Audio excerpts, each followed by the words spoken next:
سامعین و ناظرین کرام، السلام علیکم ورحمۃ اللہ وبرکاتہ۔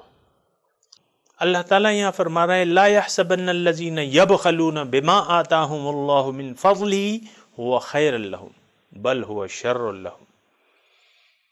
اللہ تعالیٰ ہمیں خبردار کر رہا ہے کہ دیکھو، جو لوگ اپنے نفس سے بخل ختم نہیں کرتے، اپنے اندر صفت جود و سخا نہیں پیدا کرتے اور بخل سے کام لیتے ہیں، اللہ کی راہ میں خرچ نہیں کرتے، اللہ کے حکم کے مطابق اللہ کے دین کے لیے خرچ نہیں کرتے، تو وہ یہ نہ سمجھے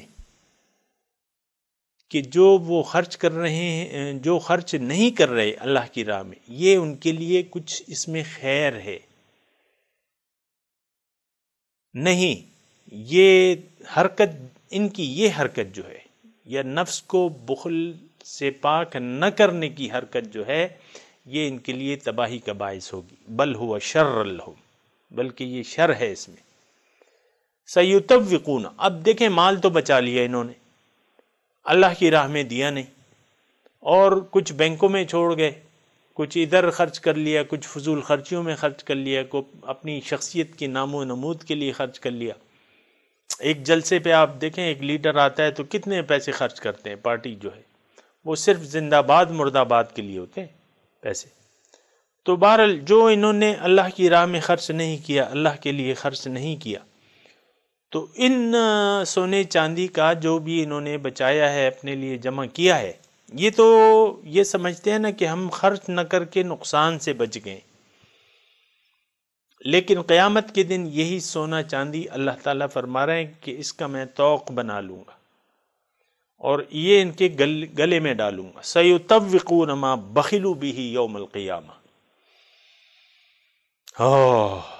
سامعین کرام، پھر وہ کوئی ٹھنڈا تو نہیں ہوگا، وہ تو آگ میں اس کو تاپا جائے گا اور پھر اس کا گلے کا ہار بن جائے گا وہ۔ بل بہ یوم القیامہ، اور تم خرچ کیوں نہیں کرتے؟ اللہ تعالیٰ وجہ پوچھ رہا ہے۔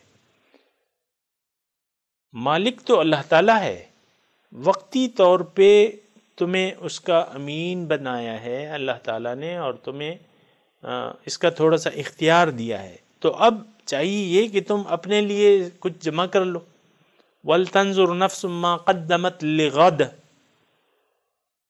چاہیے کہ ایک نفس یہ دیکھے کہ اپنے لیے کل کیا بھجوا رہا ہے۔ مَا تُقَدِّمُوا لِأَنفُسِكُم مِّن خَيْرٍ تَجِدُوهُ عِندَ اللَّهِ، جو بھی بھلائی تم خرچ کرو گے اللہ کی راہ میں تم اسے پالو گے۔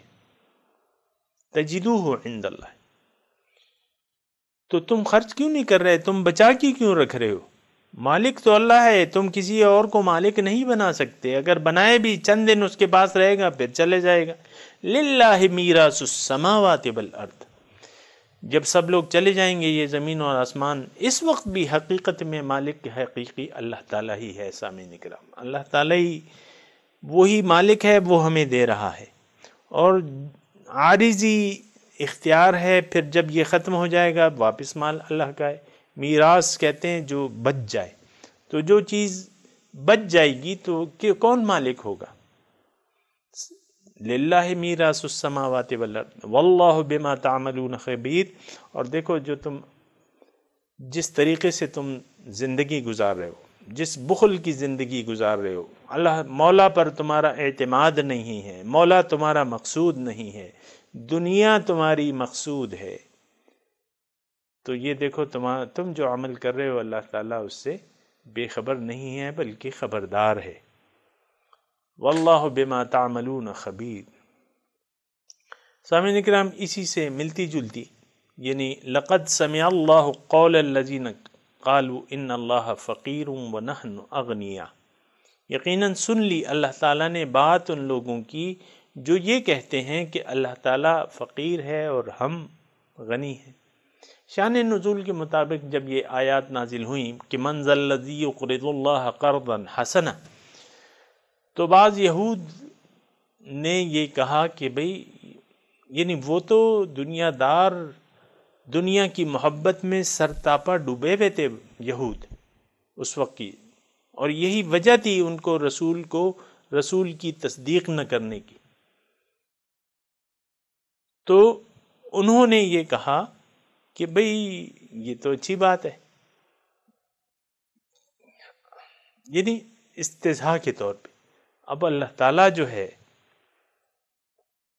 اللہ فقیر ہے اور وہ ہم سے قرض مانگ رہا ہے، اور ہم غنی ہیں، ہم دینے والے ہیں، کیسی عجیب بات ہے۔ یعنی بظاہر وہ مسلمانوں کی قرآن کو تو وہ مانتے نہیں تھے، اور اس آیت کو جو نازل ہوئی تھی، اس آیت کو بھی اس طریقے سے وہ بھونڈے طریقے سے رد کر رہے تھے کہ ان اللہ فقیر ونحن اغنیاء۔ بھئی یہ تو اچھی بات ہے، یہ کیسا قرآن ہے؟ اللہ تو غنی ہے، اللہ تعالیٰ فقیر بن گیا، یہ کیسا حکم ہے؟ ان اللہ فقیر ونحن اغنیاء، ہم جو ہیں غنی ہیں اور اللہ تعالیٰ فقیر ہے، وہ ہم سے قرض مانگ رہا ہے، یہ کیا بات ہے؟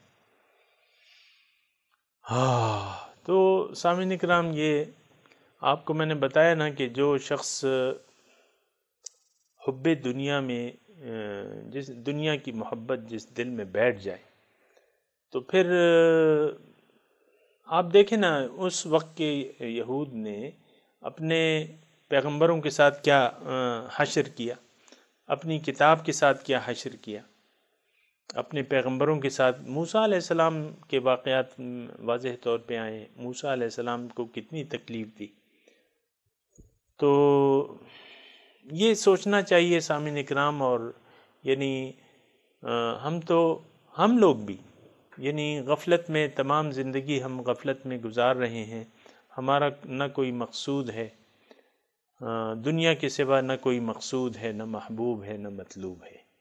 یہ بڑی خطرناک صورتحال ہے سامعین کرام۔ اگر ایسا ہے، اگر ایسا نہیں ہے تو پھر بہت اچھی بات ہے، اللہ تعالیٰ ہی جس کا محبوب و مقصود و مطلوب ہو تو بہت اچھی بات ہے، مبارکباد کی قابل ہے، اللہ تعالیٰ کی طرف سے شاباشیاں ہیں اس پر۔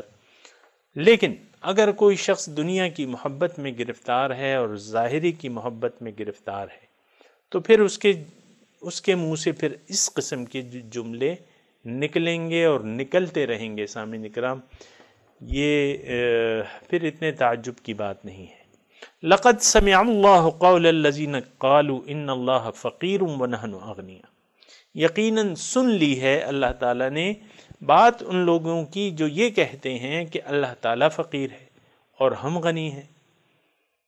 بس اب دیکھیں اس پہ اور کوئی تبصرہ اللہ تعالیٰ نہیں کر رہا، یعنی یہ اتنی احمقانہ انہوں نے بات کہی اور اتنی بے ادبی کی اللہ تعالیٰ کی دربار میں، تو اللہ تعالیٰ صرف یہ کہہ رہا ہے کہ بھئی سنکتب ما قالوا، ٹھیک ہے انہوں نے کہہ دیا اور میں نے لکھ لیا۔ قیامت کے دن نقول ذوقوا عذاب الحریق، اب جب جلانے والا عذاب ان کے سامنے آئے گا نا، پھر ان کو پتہ چلے گا۔ تو سنکتب ما قالوا، صرف یہ بات نہیں ہے سامعین اکرام، اللہ تعالیٰ فرما رہے قتلہم الانبیاء بغیر حق، ان کا انبیاء کو قتل کرنا بغیر کسی حق کے، یہ بھی ہم نے نوٹ کر لیا ہے۔ سنکتب ما قالوا وقتلہم الانبیاء، ان کا جو قتل کر رہے ہیں نا، یہ اپنے انبیاء کو انہوں نے قتل کیا، اللہ تعالیٰ کہہ رہے ہیں میں نے بغیر حق، ان کا مطلب یہ ہے کہ نبی کا قتل تو کسی طور پہ جائز ہی نہیں ہے۔ بغیر حق ان کا یہاں مطلب یہ ہے کہ ان کو بھی معلوم تھا، جو جس نبی کو یہ قتل کرتے تھے ان کو معلوم تھا۔ حضرت زکریا علیہ السلام کو شہید کیا انہوں نے، حضرت یحییٰ علیہ السلام کو شہید کیا انہوں نے خود اپنے ہاتھوں سے۔ وَنَقُولُ ذُوقُوا عَذَابَ الْحَرِيقِ، اور جب وہ دن آئے گا تو میں ان کو کہوں گا کہ اب چکھو جلانے والا عذاب۔ سامعین اکرام، اس عذاب کا ہم تصور تو نہیں کر سکتے، لیکن بہت زیادہ سخت ہوگا، وہ بہت زیادہ جلائے گا اور بہت دردناک عذاب ہوگا، بہت بڑا عذاب ہوگا۔ اس وقت تک تو ہم یعنی اس کا تصور بھی نہیں کر سکتے۔ ذالک بما قدمت ایدیکم، یہ اس لیے کہ جو انہوں نے اپنے آگے بھجوایا تھا، یعنی جلانے والا عذاب۔ سامعین اکرام، یہاں ایک بات نوٹ کر لیں کہ یہ مخاطب کون ہے؟ مسلمان مخاطب ہیں، جو اس وقت کے بگڑے ہوئے مسلمان تھے، جیسے کہ آج ہم بگڑ گئے ہیں۔ سامعین اکرام، وہی عادتیں ہم نے اپنا لی ہیں یہود و نصارہ کی، کچھ زیادہ فرق نہیں ہے، بلکہ ہم کچھ ان سے بڑھ چکے ہیں۔ سامعین اکرام، یہ بات کسی اور وقت کے لیے میں اٹھا کے رکھتا ہوں، لیکن جب جلانے والا عذاب ہوگا تو اللہ تعالیٰ کہے گا کہ بما قدمت ایدیکم وَأَنَّ اللَّهَ لَيْسَ بِظَلَّامٍ لِّلْعَبِيدِ، یہ تو تم نے خود، یہ عذاب تم نے خود اپنے لیے منتخب کیا ہے، انبیاء کو قتل کرنا اور اللہ تعالیٰ پر تہمت باندھنا، بہتان باندھنا اور بے ادبی کرنا اس کی شان میں، یہ تو تم نے خود، جو لکھا ہے، دیکھو میں نے تو لکھا ہوا ہے، یہ تم نے خود بھجوایا ہے اپنے لیے۔ اور اللہ تعالیٰ تو اپنے بندوں پر ظلم کرنے والا تو نہیں ہے۔ لیس بالظلام للعبید، مبالغہ کا صیغہ ہے، اپنے بندوں پر اللہ تعالیٰ ظلم کرے، ایسا تو ہو ہی نہیں سکتا۔ لیکن تم نے تو خود اپنی ہلاکت کا سامان خود ہی پیدا کر دیا ہے، اس میں میرا کوئی قصور نہیں ہے۔ اور وہ یہی کہتے ہیں الذین قالوا ان اللہ عہد الینا، کہ اللہ تعالیٰ نے ہم سے وعدہ کیا ہے۔ یہ ایک بات تھی سامعین کرام، یہود جو انکار کرتے تھے حضور صلی اللہ علیہ وسلم کی رسالت سے، بنیادی طور پہ تو حب دنیا، یعنی دنیا ظاہر داری اور حب دنیا، یہ ان کی اصل بیماری تھی۔ اب پھر یعنی مختلف وہ ہیلے بہانے جو تھے وہ پیش کرتے تھے، کبھی کیا کہتے تھے، کبھی کیا کہتے تھے، لیکن ایک ضد پہ اڑ گئے تھے، ایک ضد پہ اڑ گئے تھے، اور حضور صلی اللہ علیہ وسلم کی رسالت کی تصدیق کرنے کے لیے وہ تیار نہیں ہوئے۔ تو اس ضمن میں مختلف وہ باتیں کرتے تھے۔ ایک ان میں سے بات یہ تھی ان اللہ عہد الینا، کہ اللہ تعالیٰ نے ہم سے یہ وعدہ لیا ہے، اللہ نؤمن لرسول حتی یأتینا بقربان تأکلہ النار، کہ بھئی تم نے ہرگز ایسے رسول پر ایمان نہیں لانا، یا وہ شخص جو قربانی، ایسی قربانی جس کو آگ نہ کھا جائے، یہ تمہیں پیش نہ کرے، تو اس کی بات، اس کو تم رسول نہ ماننا، اس پر ایمان نہ لانا۔ حالانکہ یہ بات تو یعنی سراسر غلط تھی۔ حضور صلی اللہ علیہ وسلم کی جو نشانیاں تھیں وہ تو توریت میں موجود تھیں، لیکن میں نے آپ کو کہا نا، انہوں نے پھر مختلف ہیلے بہانے بنا لیے تھے، گھڑ لیے تھے، کہ تم تو اے محمد صلی اللہ علیہ وسلم، تم تو جو قربانی ہے وہ تو تم استعمال کر لیتے ہو، آگ تو اسے نہیں جلاتی۔ پہلے یہ ہوتا تھا کہ جو قربانی پیش کرتا تھا، یعنی پچھلے جو شریعتیں تھیں، تو وہ قربانی میدان میں رکھتے تھے، چاہے وہ مال غنیمت ہو، چاہے کچھ ہو، تو آگ اس کی قبولیت کی نشانی یہ ہوتی تھی کہ اس کو آگ آ کے کھا لیتی تھی۔ یہ حضرت آدم علیہ السلام کے زمانے سے یہ طریقہ آپ کو پتہ ہے کہ حابیل و قابیل کا قرآن میں تذکرہ ہوا ہے، اور یہاں بھی مطلب اس قوم میں بھی ایسی بات تھی۔ تو یہ حضور صلی اللہ علیہ وسلم کے بارے میں یہ بات نہیں تھی، ان کی کتابوں میں یہ بات تھی کہ وہ غنیمت جو تھی ان کے لیے حلال ہوگا، لیکن انہوں نے اپنے لیے ایک بہانہ ڈھونڈ لیا۔ تو اللہ تعالیٰ جواب دے رہے ہیں قُلْ قَدْ جَاءَكُمْ رُسُلٌ مِّن قَبْلِي بِالْبَيِّنَاتِ وَبِالَّذِي قُلْتُمْ، آپ ان سے کہہ دیجئے یقیناً آئے رسول من قبلی، مجھ سے پہلے تمہارے پاس، اے یہودو تمہارے پاس رسول، بہت سے ایسے رسول آئے واضح دلائل لے کے، وَبِالَّذِي قُلْتُمْ، اور اس چیز کے ساتھ بھی آئے کہ جو تم کہہ رہے ہو، فَلِمَ قَتَلْتُمُوهُمْ، پھر تم نے ان کو کیوں قتل کیا؟ بہت سے پیغمبران کرام، سامعین کرام، انہوں نے اپنے ہاتھوں سے قتل کیے یا اس کی وجہ بنے ہیں۔ ان کنتم صادقین۔ اور عیسیٰ علیہ السلام کی مثال تو آپ کے سامنے ہے کہ ان کو تختہ دار تک کون لائے تھے؟ یہود لائے تھے۔ ان پہ الزام لگایا تھا، بادشاہ سے کہا تھا، غیر مسلم بادشاہ تھا، رومی تھا غالباً، تو کہ یہ آپ کی ہمارا مذہب کا دشمن ہے اور آپ کے سلطنت کا دشمن ہے اور باغی ہے، اس کو پھانسی پہ آپ چڑھا دیں۔ تو یہ اس کی وجہ بنے تھے۔ تو اللہ تعالیٰ حضور صلی اللہ علیہ وسلم سے فرما رہے ہیں کہ قد جاءکم رسل من قبلی بالبینات وبالذی قلتم فلم قتلتموہم ان کنتم صادقین۔ اگر تم سچے ہو تو تمہاری قوم میں کچھ رسول ایسے آئے تھے جیسا کہ تم کہہ رہے ہو ان شرائط کے ساتھ، پھر بھی تم نے ان کو قتل کر دیا۔ تو تم نے کیوں قتل کیا؟ ان پر ایمان لانا چاہیے تھا، کیونکہ تمہاری شرائط وہ پورے کر رہے تھے۔ اگر تم سچے ہو تو پھر تم نے ان کو کیوں قتل کیا؟ اب حضور صلی اللہ علیہ وسلم کو اللہ تعالیٰ تسلی دیتے ہیں کہ فَإِن كَذَّبُوكَ فَقَدْ كُذِّبَ رُسُلٌ مِّن قَبْلِكَ۔ اگر یہ آپ کی تکذیب کرتے ہیں تو کوئی بات نہیں، جھٹلایا گیا ہے اور بھی رسولوں کو آپ سے پہلے، جاءوا بالبینات والزبر والکتاب المنیر، جو آئے تھے اپنی قوم کے پاس واضح دلائل لے کر، صحیفوں کے ساتھ، روشن کتاب کے ساتھ، لیکن اس کے باوجود اس کی قوم نے ان کو جھٹلا دیا۔ سامعین کرام، یہ اگر اس بات کو تھوڑا سا میں اپنی نصیحت کے لیے، اپنی عبرت کے لیے آج کے حالات کے تناظر میں آپ کے سامنے پیش کرنا چاہوں تو وہ اس طرح ہوگی کہ آج بھی حضور صلی اللہ علیہ وسلم کی ہم لوگ تکذیب میں مصروف ہیں، دیدہ دانستہ حضور صلی اللہ علیہ وسلم کی تکذیب میں مصروف ہیں۔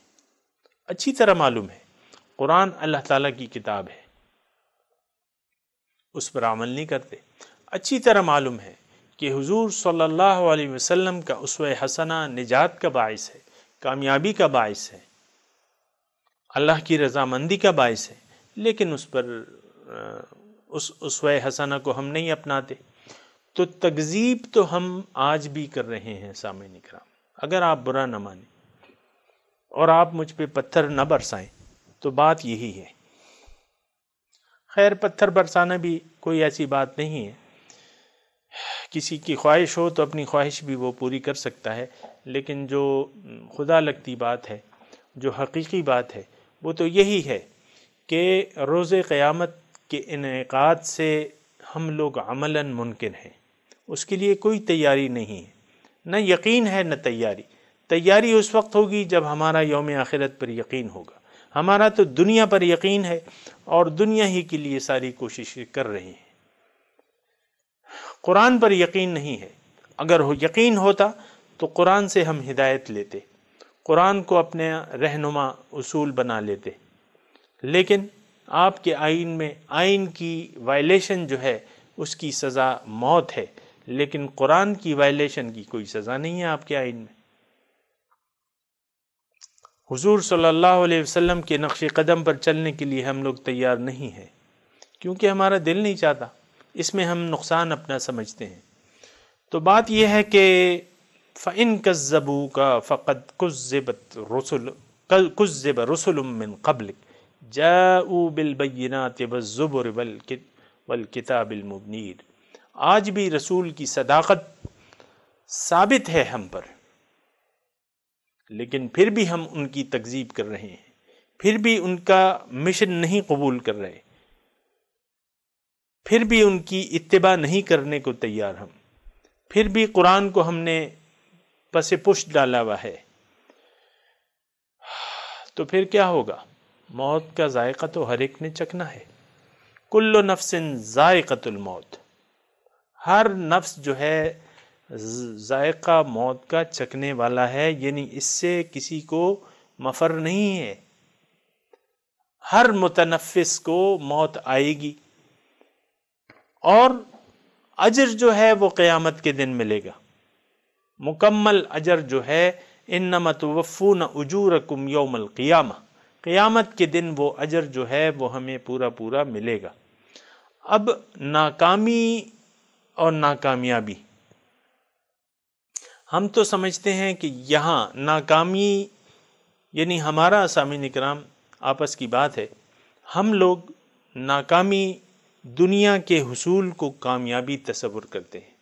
ایک شخص کل چھولے بیچ رہا ہے یا چھوٹا سا کام کر رہا ہے، کل وہ ایک کارخانہ دار بن جاتا ہے یا سرمایہ دار بن جاتا ہے یا ارب پتی بن جاتا ہے، ہم مثال دیتے ہیں اسے اور کہتے ہیں یار یہ تو بڑا کامیاب ہو گیا، بڑی جلدی اس نے قدم جما لیے، بڑا کامیاب ہو گیا، کل دیکھو یہ چھولے بیچ رہا تھا اور آج جو ہے یہ ارب پتی ہے۔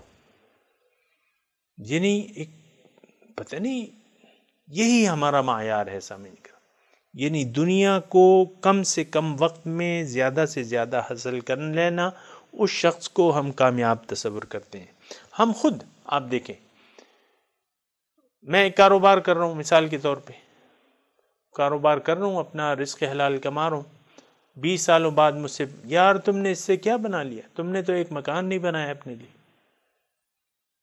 تم نے کتنے جمع کر لیے، کتنے بنگلے بنا لیے۔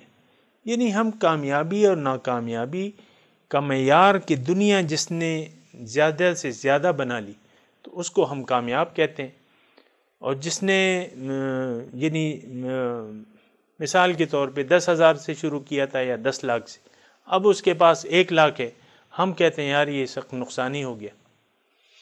فائدہ اور نقصان ہمارا تصور جو ہے سامعین کرام، اپنی ذہنیت کا اندازہ لگا لیں، ہم طالبان دنیا ہیں، دنیا ہی ہمارا مطلوب و مقصود ہے، دنیا کے حاصل ہونے پر ہم خوش ہوتے ہیں، دنیا کے چلے جانے پر یعنی ہم اپنے آپ کو نقصان میں محسوس کرتے ہیں۔ لیکن اللہ تعالیٰ کے ہاں یہ معیار ذرا مختلف ہے۔ ہمارا تو مستقبل، ہم اپنا مستقبل دنیا میں تصور کرتے ہیں کہ دنیا میں ہی ہمارا مستقبل ہے۔ بچے سے آپ پوچھیں نا، 4 سال کے، 5 سال کے یا 10 سال کے جو میٹرک میں پڑھ رہا ہے، کہ بھئی وہ پھر سوچنے لگتا ہے یا اس کو کہ بھئی مستقبل کی سوچو، تو وہ مستقبل یہ چند سال بعد جو آنے والی ہے اس کو مستقبل سمجھنے لگتا ہے اور ساری قوتیں اس کے لیے وقف کر دیتا ہے۔ بچے دیکھیں کتنی محنت سے پڑھتے ہیں، میں یہ نہیں کہتا کہ وہ محنت نہ کریں، لیکن ساری سوچیں جو ہیں ماں باپ نے اور معاشرے نے اس کو اسی طرف لگائی ہوئی ہیں کہ بھئی دنیا کے متعلق سوچو، دنیا بناؤ، دنیا کے لیے محنت کرو۔ تو بچے جو ہیں وہ ان کے ذہن میں وہ بات بیٹھ جاتی ہے، کیونکہ ظاہر ہے ان کے پاس بھی دنیا کا مادی ذہن ہوتا ہے، قرآن کو تو وہ نہ پڑھتے ہیں نہ اس کو سمجھنے کی کوشش کرتے ہیں، تو دنیا ہی کی طرف متوجہ ہو جاتے ہیں، اور دنیا ہی میں آپ دیکھ لیں اسپیشلسٹ ڈاکٹر بن رہے ہیں، انجینئر بن رہے ہیں اور پی ایچ ڈیز بن رہے ہیں، یہ ہو رہا ہے وہ ہو رہا ہے، آخرت سے سب لوگ غافل ہیں۔ جس کام کے لیے آئے ہیں اس کی طرف توجہ ہی نہیں ہے، اور جس کام جو چیز ان کے مقدر میں ہے اسی کی طرف متوجہ ہیں کہ یہ زیادہ سے زیادہ اس کا حصول حاصل کریں اس کو۔ اللہ تعالیٰ فرما رہا ہے کہ نہیں، کامیابی کا معیار اس آیت میں بتایا جا رہا ہے، فَمَنْ زُحْزِحَ عَنِ النَّارِ، جس کو نجات دے دی گئی آگ سے، وَأُدْخِلَ الْجَنَّةَ، اور داخل کر دیا گیا یہ جنت میں، فقد فاز، یہ شخص جو ہے کامیاب ہو گیا۔ دیکھیں اللہ تعالیٰ ہمارا رب جو ہے جس کو کامیابی کہہ رہا ہے، تو میری درخواست یہ ہے کہ اسی کو ہم اور آپ کامیابی سمجھیں۔ اللہ اللہ، فمن زحزح عن النار وادخل الجنہ فقد فاز، جو آگ سے بچا لیا گیا اور جنت میں داخل کر دیا گیا، یہ شخص جو ہے کامیاب ہے۔ اور دنیا یہ تو متاع الغرور ہے، دھوکے کا سامان ہے۔ وَمَا الْحَيَاةُ الدُّنْيَا إِلَّا مَتَاعُ الْغُرُورِ۔ سامعین کرام تھوڑا سا یقین کر لیں، بلکہ بہت سا یقین کرنے کی ضرورت ہے، بلکہ ساری یقینی بات بھی یہی ہے کہ دنیا کی زندگی نہیں ہے مگر دھوکے کا سامان۔ کتنا مال کما لیں گے آپ اور کتنا ساتھ لے جائیں گے آپ؟ دھوکہ ہوا کہ نہیں؟ یعنی جو تمام زندگی آپ نے مال جمع کرنے پہ لگا دی، موت کے وقت سارا ٹھاٹ پڑا رہ جائے گا جب لاد چلے گا بنجارا، سب ٹھاٹ پڑا رہ جائے گا جب لاد چلے گا بنجارا۔ میں مردان شہر میں رہتا ہوں، بہت سے نواب خوانین جو ہیں، مال و دولت، بکھری ہوئی مال و دولت، بینک بھرے ہوئے، بینک بیلنس کروڑ ارب ہار روپے چھوڑ کے چلے گئے، اور اب اور لوگ مزے کر رہے ہیں اس پہ۔ مزے کیا کر رہے ہیں؟ اوروں کے لیے تکلیف کا باعث بن گیا ہے وہ سامان۔ متاع الغرور ہے سامعین اکرام، اللہ تعالیٰ نے اس کو دھوکے کا سامان کہہ دیا ہے تو یقین کر لیں کہ یہ ہے ہی دھوکہ۔ تو دھوکے میں نہیں آنا چاہیے۔ متاع الغرور مل حیات الدنیا، دنیا کی زندگی تو ایک دھوکے کا سامان ہے۔ سامعین کرام، اب آپ اور ہم دیکھیں کہ ہم اس دھوکے میں آ گئے کہ نہیں آ گئے۔ اگر آ گئے تو رہنا نہیں چاہیے اس دھوکے میں، اس دھوکے سے نکل آنا چاہیے، اس دھوکے سے نکل آنا چاہیے، اپنے آپ کو نکال لینا چاہیے۔ اگر شیر آپ کے پاؤں جو ہے یا ہاتھ کو پکڑ لے یا جسم کے کسی، تو آپ کسی بھی طریقے سے اس سے جان چھڑانے کی کوشش کریں، اگرچہ اس کے پنجے مضبوط ہیں، لیکن کسی بھی طریقے سے آپ اس کو چھڑانے کی کوشش کریں گے۔ اگر دھوکے میں آ گئے ہیں بالفرض، تو اس دھوکے میں رہیے نہیں، نکال لیجئے اپنے آپ کو۔ آپ خود نہیں نکل سکتے، اللہ کے بندے جو ہیں وہ آپ کو نکالیں گے۔ اللہ کے بندوں کے پاس جائیے، ان سے کہیے کہ میں دنیا کے دھوکے میں آ گیا ہوں، مجھے ذرا میری ذرا مدد کیجیے، میرا ذرا تزکیہ کر دیجیے، میری اصلاح کر دیجیے، مجھے بتائیے کہ میں کیا کروں۔ تو دھوکے سے آپ باہر نکل آئیں گے۔